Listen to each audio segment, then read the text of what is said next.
कहानी एक ऐसे घर से जहां शादी का माहौल है, लेकिन टेंशन और शांति इतनी कि शादी का घर किसी जंग के मैदान जैसा दिख रहा था।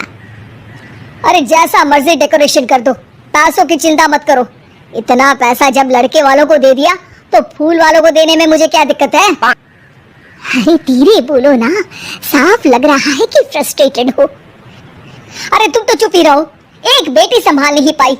सारा दिन मैं काम पर जाता था, सोचता था घर पर बच्चों को अच्छे से संस्कार मिल रहे होंगे, लेकिन नहीं, मैडम को तो अपनी किटी और फैशन से फुर्सत मिले तब ना। माँ चुपचाप वहां से चली जाती है। समझ में नहीं आता कि आखिर शर्मा खानदान में हो क्या रहा है। कल तक चिड़िया सी फुदकने वाली शीना की शादी यूं अचानक एक मोटे काले लड़के से क्यों हो रही है। शीना कमरे में हाथ में गुड़िया लिए बोलती है, मेरे साथ जो हो रहा है ठीक हो रहा है। तुम तो सब जानती हो, साहिल मेरे लिए भगवान है। अब जब वो ही नहीं मिला तो फिर कोई भी हो, जिंदगी ही तो जीनी है, जी लेंगे। बाहर शीना की बुआ किसी से बात करती है। अरे मोटा नहीं, उसे तो खाते पीते घर का कहते हैं। अब ओबेरॉय का नाम भी किसी को बताने वाली बात है। उनका इकलौता लड़का तो करोड़ों की स्वामी तो है ही। अरे हमारी शीना बिटिया तो रानी बनेगी, रानी। इन सब के बीच कहीं कोने पर शीना हाथ में मेहंदी सजाए बैठी थी और आंखों में आंसू सजाए। और वो समय भी आ जाता है जब शीना मंडप के नीचे हाथ में वरमाला लिए खड़ी होती है, लेकिन तभी अफरा तफरी मच जाती है। कोई कहता है, अरे लड़के की माँ को हार्ट अटैक आ गया। अरे अच्छी खासी थी, कैसे हो गया? अरे कहते हैं ना, किसी किसी लड़की के पैर अच्छे नहीं होते। हो सकता है कि मनहूस है ये लड़की। शीना पास खड़ी सब सुन रही थी। फिर शीना अपने कमरे में आ जाती है। शादी ये कहकर नहीं होती कि लड़की मनहूस है। अब लगातार शीना के लिए लड़के देखने आते, लेकिन आस पड़ोस या किसी के कहने पर शादी हर बार टूट जाती। लेकिन एक दिन, अंकल, मैं काफी दिनों से आपसे मिलने की कोशिश कर रहा था, लेकिन हिम्मत नहीं हो पा रही थी। अरे बेटा, हिम्मत तो हमारी टूटी पड़ी है। वैसे कौन हो तुम? अब मेरा नाम साहिल है अंकल। मैं शीना से प्यार करता हूँ और उसी से शादी करना चाहता हूँ। अरे अब तो किस जात के हो ये भी मायने नहीं रखता।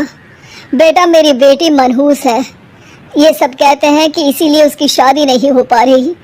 अगर तुम शादी करने को तैयार हो तो ठीक है। शीना की शादी साहिल से हो जाती है।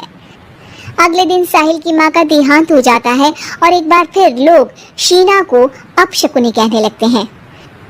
अरे खा गई दीदी को ये। अरे क्या जरूरत थी साहिल किसी मनहूस को घर लाने की। पर बुआ, माँ की तो तबीयत पिछले कई साल से खराब थी। डॉक्टर्स ने जवाब दे दिया था। क्या पता ये भी उनका सौभाग्य हो कि वो बहू का मुंह देख पाई। अरे बहू का मुंह देख पाई, या ये कह लो कि बहू का मुंह देखते ही स्वर्ग लोक सिधार गई। खैर, हमें क्या, घर तुम्हारा है, हम तो चले। अब शीना को खुद पर ही शक होने लगता है कि कहीं सच में वो अपशकुनी तो नहीं। साहिल, हम दोनों की शादी नहीं हुई होती तो अच्छा था। देखो ना, कैसे पहले मेरी शादी टूटती थी और अब तुम्हारी माँ भी। अरे ऐसा कुछ नहीं होता शीना, अपशकुनी वगैरह कुछ नहीं होता। ये सब तो ईश्वर के खेल हैं। वो शादी तुम्हारी इसलिए टूट गई क्योंकि तुमको मेरी पत्नी बनाना था, और माँ का जाना तो तय था। वो काफी बुजुर्ग थी, साथ ही एक ऐसी बीमारी से जूझ रही थी जिसमें डॉक्टर्स भी उन्हें नहीं बचा पाते। शीना साहिल की बात सुनकर तसल्ली कर लेती है और वहां से चली जाती है। अगले दिन, शीना, अरे ओ शीना, क्या हुआ? उफ, कहीं फिर मेरी वजह से कोई नुकसान? अरे नहीं नहीं शीना, तुम जानती हो जिस प्रॉपर्टी के केस को हम बरसों से लड़ रहे थे उस पर फैसला आ गया, वो भी हमारे हक में। अब हम करोड़पति हो गए शीना। शीना शांत रहती है। अरे क्या हुआ?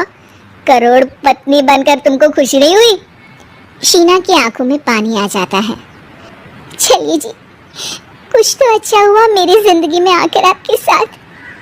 साहिल शीना को गले लगाकर कहता है, मेरी नई नौकरी भी तुम्हारे ही आने से लगी, ये प्रॉपर्टी का केस जीता, सब कुछ तो तुम्हारे आने के बाद ही हुआ, फिर तुम मनहूस कैसे? ये सुनकर शीना खुश हो जाती है।